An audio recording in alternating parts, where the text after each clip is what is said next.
સુરતના સહારા દરવાજા પાસે ટ્રાફિક પોલીસ કર્મચારીની દાદાગીરીનો એક વિડીયો સોશિયલ મીડિયામાં વાયરલ થયો છે। વાહન ચાલક સાથે ગેરવર્તણૂક કરી તેમનું ફેટ પકડી અને પોલીસ ચોકીમાં લઈ જતા નજરે પડ્યા હતા।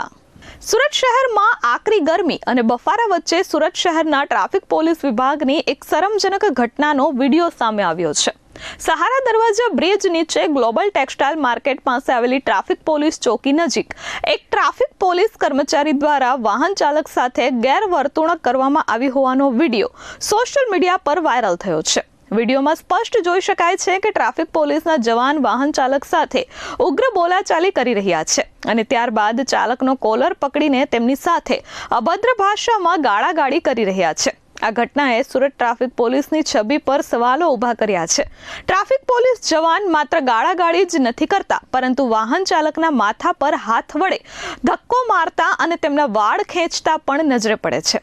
એટલું જ નહીં, ટ્રાફિક પોલીસ કર્મચારીએ બાઇકમાંથી ચાવી કાઢી લીધી હતી અને ચાલકને ધક્કા મારીને પોલીસ ચોકી તરફ લઈ જતા હોવાનું પણ વિડીયોમાં કેદ થયું છે।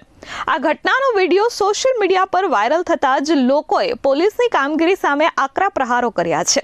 યુઝર્સ એવી માંગ કરી રહ્યા છે કે કાયદાનું રક્ષણ કરનાર જ્યારે પોતે જ કાયદો હાથમાં લે ત્યારે તેમની સામે કડક પગલાં લેવાવા જોઈએ। Bureau report S24 news, Surat.